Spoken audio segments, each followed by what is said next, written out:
fiery horse with the speed of light, a cloud of dust, and a hearty Hi-Yo Silver, the Lone Ranger.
With his faithful Indian companion Tonto, the daring and resourceful masked rider of the plains led the fight for law and order in the early western United States. Nowhere in the pages of history can one find a greater champion of justice. Return with us now to those thrilling days of yesteryear. From out of the past come the thundering hoofbeats of the great horse Silver. The Lone Ranger rides again. Come on, Silver. Let's go, big fellow. I'm Silver. Hi!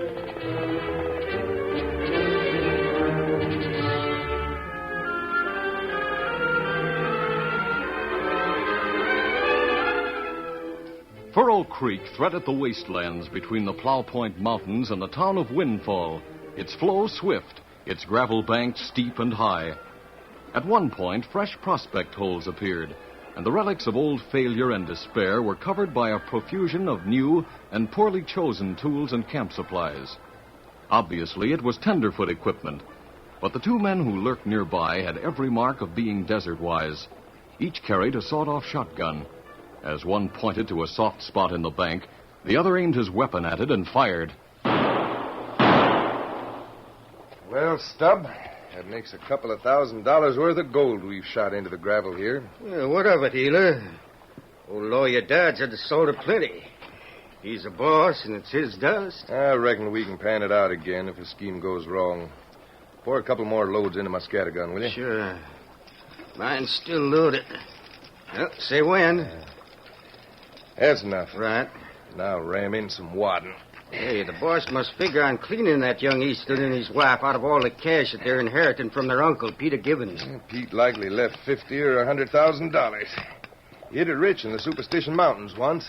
Well, how come they started prospecting out here when they got that much coming to them? Well, they never knew anything about Pete till he died and the Lost Shark sent for him. He made them believe they're only inheriting a few $100.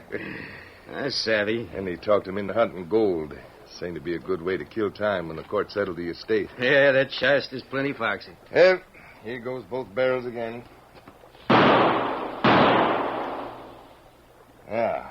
Greenhorn ought to find that dust the first thing when him and his wife get back from town and start digging again. Just the same, we better save the gold that's left in my gun. He might take a notion to move on up the creek without looking here anymore. Then we'd have to salt another place. All right. I'll reload with shot. Might see a jackrabbit on the way back to the cave we're staying in. Several days later, the Lone Ranger and Tonto, returning from the scene of an Indian uprising beyond the desert, rode up the creek. The dry edge of its bed made a natural roadway, and by following it, they were able to keep out of sight. We'll make camp at the first place where we can get a good view both up and downstream. We come to Bend now. Look, a Man, woman there. Yes, there's something wrong with the woman. Come on, Silver. Get him uptown. Wait, friend, we'll help you. Oh, Silver, hold on.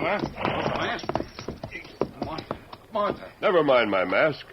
What ails the young lady? My wife is so badly sunburned she's out of her head. Easy, big fella, steady. Put her back on those blankets. But I've got to take her to a doctor. That won't be necessary. Tonto, bring the medicine kit. Oh, me got it. No, you don't. Stay away from her. My Indian friend knows what he's doing. His herb medicine will relieve your wife's pain and reduce her fever. You sunburned too, fella. Me put some on you. Here. Hey, that's wonderfully cooling. Gold, we're rich, Brad. Keep digging. Hush, Martha. Oh, The poor kid's delirious. She'll be all right as soon as her temperature goes down. keep digging. The ground is full of it. You've been prospecting here? Yes, Martha and I... I'm Brad Clark from New Jersey. We thought we'd try our luck. Well, expert prospectors have been over every foot of this ground. Experts have been wrong before. Brad, But digging. I guess we never really expected to find gold. We've been sort of honeymooning. Oh, I see. Well, if you want an opinion about gold prospects around here, see Tin Cup Smith when you get back to Windfall. Tin Cup Smith. Is he a friend of yours? No, but I've heard enough about him to know that he'll give you an honest opinion. He's a famous prospector and owns an equally famous dog named Deuce. A woman be all right in morning. But not good for her being sun for a couple of weeks. Better you travel at night. I understand. Thanks, gentlemen. You've been very kind. We may see you again, Brad. Easy, Scout. Adios. Come on, Silver. Get him up, Scout.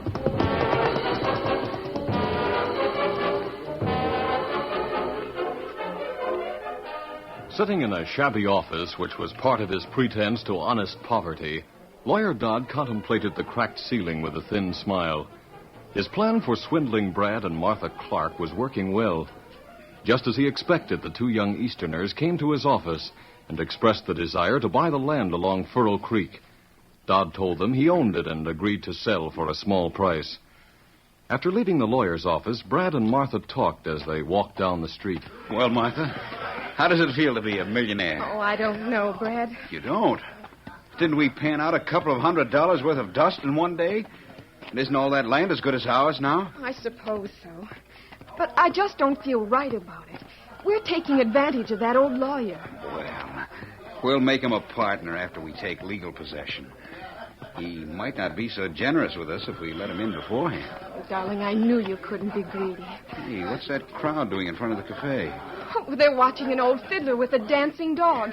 Oh, let's go over, Brad. Maybe he's the fellow the masked man spoke about.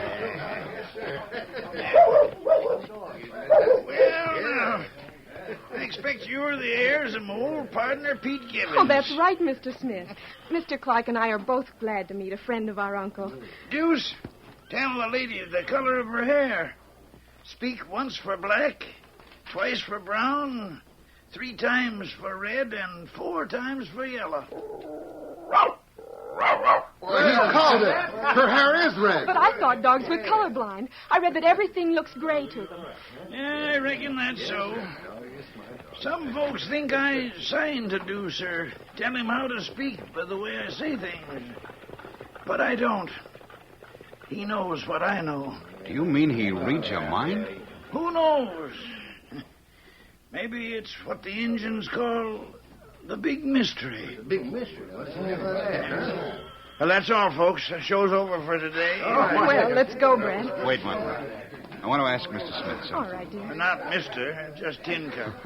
Well, Tin Cup, why is it everyone thinks there's no gold in Furrow Creek? 'Cause there isn't.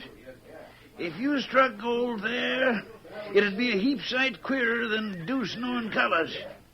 Fact is, the place where you found it would have to be salted. Salted? I don't understand.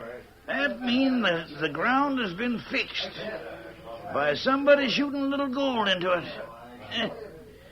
Greenhorns get swindled that way. Brad, do you suppose... I don't know. But I'd like to have Tin Cup go out to our camp on the creek and take a look where we've been panning. Well, seeing as how you're kin to old Pete, I'll go out there tonight. Take a look-see in the morning. Come on, Deuce. Stubb reported the meeting of the Easterners and Tin Cup to Lawyer Dodd.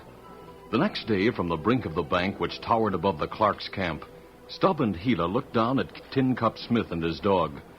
The old prospector was moving back and forth along the creek bed, kneeling from time to time and sifting gravel through his fingers. As he reached a point directly below the two crooks, Stubb glanced back at a fuse which curled across the rim rock and disappeared into a fissure. Gila, are you sure you put in enough blasting powder? It'll blow everything this side of the creek right down on him. Well, then get ready to touch it off. That infernal dog's trying to warn him. Tin Cup's getting up and looking around. Light the fuse. There she goes. Come on.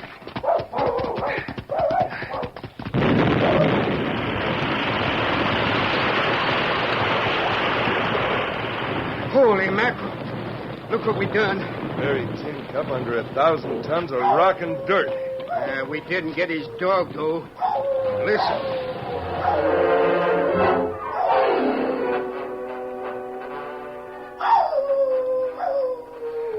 There's that crazy critter again. Gives me the creeps having to stay in this cave and listen to him. He's been at it ever since we got the old man. What'd the boss tell you when you was in town today? He said for us to stay here. Feels like those Easterners don't want to sign off till they hear from Tin Cup. He'll have to wait a long time. Dodd's scared they'll turn him down. If that happens and they come back here, we're to tend to them. Then he'll forge their names. Hey, that hound's getting closer. He knows where the old man is, and us too. Some desert rat might hear him and come snooping around. I'll get him. Where are the scatterguns? Yeah, right here. There he is, just outside the cave. Shoot. I hit him. Had the gun right on him. Well, then how come you didn't drop him? Hey, strike a match, Sheila. Yeah, just as I figured. I got hold of the wrong gun. What? We left this and loaded to do some more salting. What I shot at that cur was $100 worth of gold dust.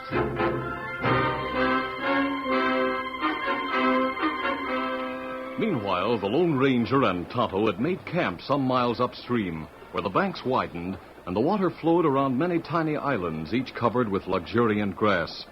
As Silver and Scout needed pasturage after their desert journey, and the difficult crossing of the Plow Point Range lay ahead, the two men had spent several days mending damaged equipment and reshoeing their horses.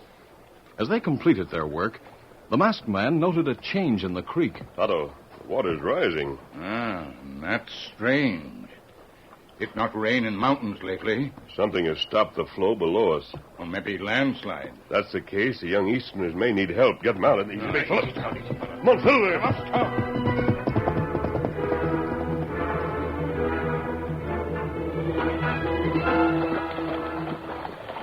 Water soon cover whole creek bed. We better get to the top of the bank. Here's a place where the horses can climb up. Come on, boy. Get up. Look. Dog there, Barak. Yes, he's hurt. Whoa, Silver. Whoa, easy. Take a look at him. Easy, fella. There, now, me not hurt you. Lie still, boy. Tonto, the marks on this dog's back are like those on Tin Cup's dog, Deuce. Oh, him know that name. Deuce, where is Tin Cup? Oh, him get up to show us. But him got bad leg. Examine his right hip. Yeah. You find plenty bright stuff buried in hair. Now me find wound. Feel bullet. Not deep.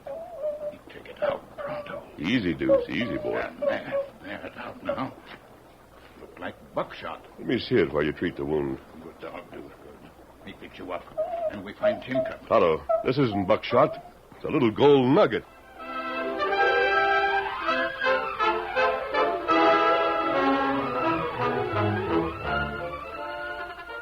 The curtain falls on the first act of our Lone Ranger story. Before the next exciting scenes, please permit us to pause for just a few moments.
now to continue our story.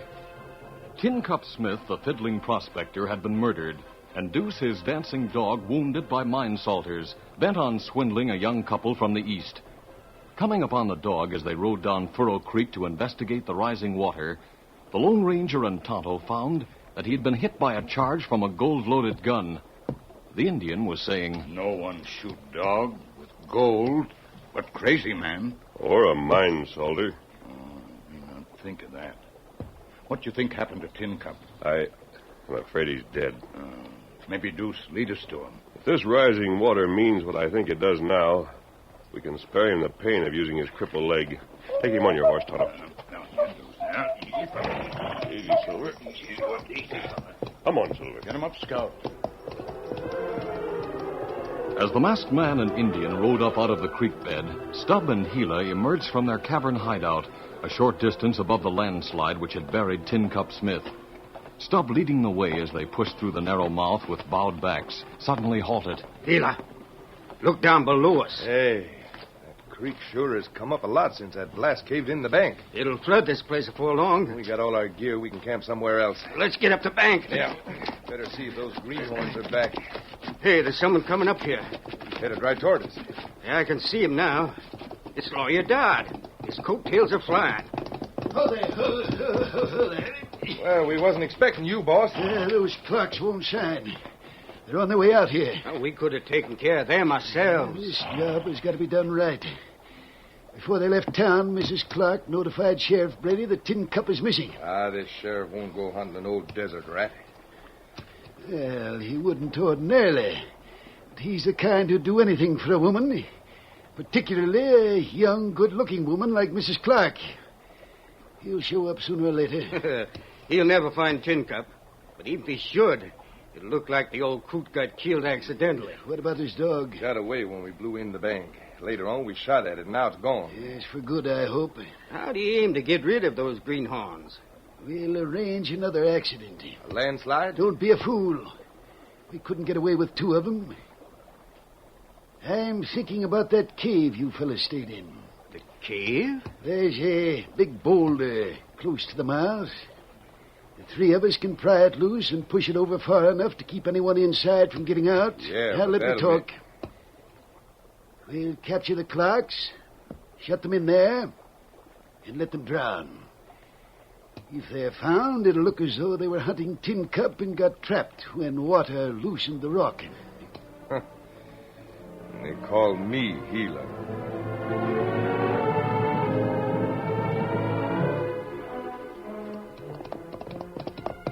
Oh, Silver, easy, steady now.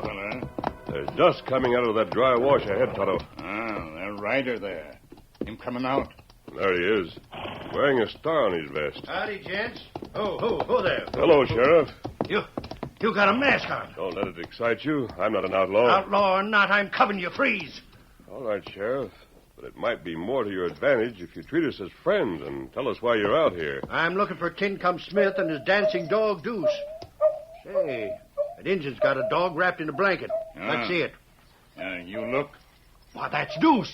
And you wouldn't have him if Tin Cup wasn't dead. We know about Tin Cup and Sure Deuce. you know. You know that dog would be a gold mine in the show. So you murdered the old man and stole Deuce. Of all the mean, low-down crimes I ever heard of. Sheriff, I can explain. Do your talking after I take your guns and put you in cuffs. Now get off your horses after I dismount. Traveling up from Windfall along a stretch of creek bed that was now completely dry, Brad Clark and his bride reached the landslide. For a moment, they stared in awe at the vast mass of stones and gravel which covered their camp and prospect holes. Then Martha gasped. Brad, that poor old man may be under there. His dog, too. I'm afraid so. Oh, Brad, it was our fault. He came here for us. Now, darling, you shouldn't feel that way. I can't help it. There's nothing we can do, and you shouldn't be here. So let's go back to town. We can't. The sheriff told me he'd meet us on the creek. We've got to wait and tell him everything. Didn't you tell him what Tin Cup was doing for us? No, I didn't want to cast suspicion on anyone, but now And there's someone behind us. It was most considerate of you not to mention me, young lady. It's Lawyer Dodd. He and those other two men have been hiding and listening. Yes, you're right. Oh, Brad. Don't point those guns at us. We're not armed, and you're frightening my wife. Indeed. Then I apologize. Let's get on with the job, boss. We can't take chances with the sheriff around. What are you going to do to us? Remove you, shall we say. We know you're a cheat, but we haven't any evidence that would put you in jail. You don't have to do anything desperate. I cover my tracks well. There's nothing left to tell why the late Tin Cup Smith departed this world or who hastened his departure. It will be the same in your case. Dodd, if it's our little inheritance you want, we'll sign. I wouldn't have you as much as touch my wife for all that Uncle Pete left. Unfortunately, it's too late for us to make a deal now. I've told you too much. As for your legacy, it amounts to a fortune. What's that? A bit of clever penmanship will put it in my hands. Boss, you talk too much. You've said enough now to hang all of us. These two get away. But they won't get away. Oh, you beast. Come along, my dear young friend. Yeah, get moving. It'll soon be dark. Where are you taking us? Up beyond the landslide. We'll prepare a place for you there. A very snug place. As Sheriff Brady called on the Lone Ranger and Tonto to dismount, preparatory to taking their guns and handcuffing them, the Indian, burdened with a wounded dog, distracted his attention for a moment by saying, How me get off horse with dog in arms? Me not want drop him. Him wounded. So you hombres shot him, too. Steady there. I'm down now, so I'll take another look at Deuce. Oh, you poor critter. You know me. Many's the time I've patted you. Oh, these fellas will pay you. At that instant, the masked man leaped from his saddle, grabbing the lawman's gun arm as he landed. Give me that gun, Sheriff. I don't want to hurt you. Never. I won't give you gun, Tonto. He got you covered now. All right. Take it. That's better. You'll get it back in good time. Getting me to look at that dog was a trick, and I fell for it. I'll turn in my badge if I have the bad luck to live through this. Sheriff, you're a good man, or you wouldn't have allowed your sympathy for an animal to put you off guard. We have no intention of harming you. Doggone it, you sound like you mean that. I do. We're going to help you find Tin Cup's murderer. But first, I want to know the circumstances under which he disappeared. Well, I sure can't lose anything by telling that. He come out to the creek on some business for an Eastern couple named Clark. Never showed up in town again. Is that all you know? That's all Mrs. Clark told me. I figured I'd find the old coot asleep somewhere. The fiddler and his dog, you know. Oh, where are the Clarks now? Somewhere along the creek, I reckon. They took the creek bed leaving town, and I cut across the desert to the Big Bend. Sheriff, there's a mine salting scheme on Furrow Creek. Tin Cup's been killed. They won't hesitate to kill that young Eastern couple, too. Great Scott, how do you know that? I'll tell you as we ride. Back into the saddle. Easy, big fella. Come on, Silver! Get up there. Night had fallen, and in the dark cave which threatened to become their tomb at any moment, Martha and Brad Clark embraced, weeping silently, as Dodd and his hirelings labored with a boulder just outside. With water licking the bottom of the cavern's mouth, the big rock still resisted every effort to dislodge it. The crooked lawyer panted. We'll try once more. And all together now. It moves, Stubb. Yes. Another heave will roll it where we want it. Let's get our breath first. Soul, what's that? Oh, it's that dog of Tin Cups. That ornery brute's come back again. Yes, that howling will carry for miles across the desert. The sheriff's bound to hear it if he keeps it up. Come on, Stubb. Let's get him for good this time. All right, go on, fellas. I'll guard the cave. In the meantime, the Lone Ranger, Tonto, and Sheriff Brady had reached the landslide and were crouched among the rocks with Deuce sitting nearby mourning his dead master. Handicapped by the darkness, they had failed to find any trace of the Crooks or the Clark couple, except 3 horses and 2 burros. These they had hidden before taking cover themselves. Impatiently, the sheriff asked, What are we doing here, masked man? Deuce has told us what they did to Tin Cup. He's going to bring the killers to us. I don't savvy that. After he escaped the landslide, they tried to shoot him. Probably because of his howling. They'll try again. Are you using him as bait? He won't get hurt again. Here's your gun. You may need it. Thanks, mister. Listen, somebody come. See him, Gila? Oh, but he's here somewhere. This time we'll both shoot and give him buckshot. There's the varmint. Let him have it. Drop your gun. We got you covered. Help me, Gila. I'm shot. Help! Andy, I'm getting out of here. Oh, no, you're not. Don't. He's tearing me apart. I'm wounded. You wounded him and killed Tin Cup. Help me. Pull him off, Sheriff. Here, Deuce. Quit it. Quit it, I say. Quit it. Now talk, you polecat, or I'll let him at you again. What did you do with Mr. and Mrs. Clark? Boss, lawyer died. He figured to shut him in a cave down there. Let the creek flood it. If you hurt them, I'll see. Right, Sheriff? Why, it's the Clarks.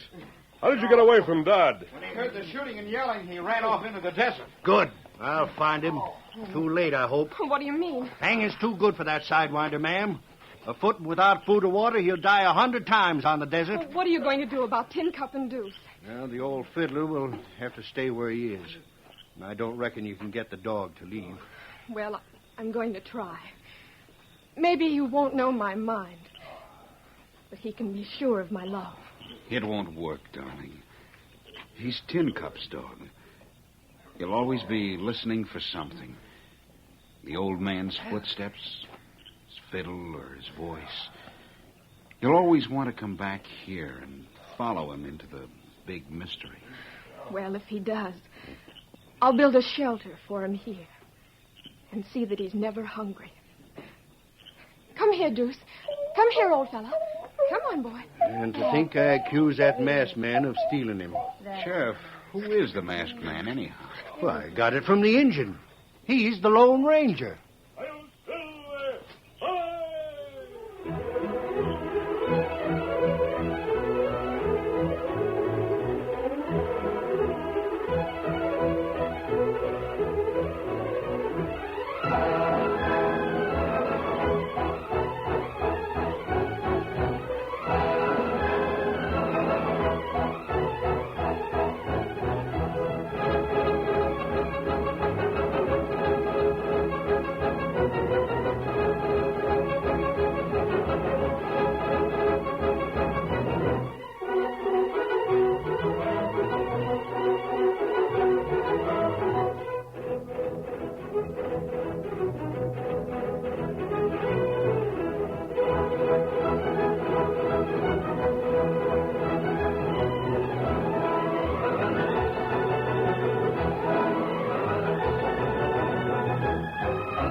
This is a feature of the Lone Ranger Incorporated, created and produced by George W. Trendle, directed by Charles D. Livingston, and edited by Fran Stryker.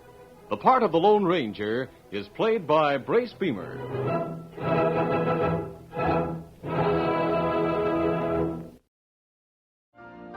You've been listening to the OTR Gold Network. Find more classic radio at otrgold.com.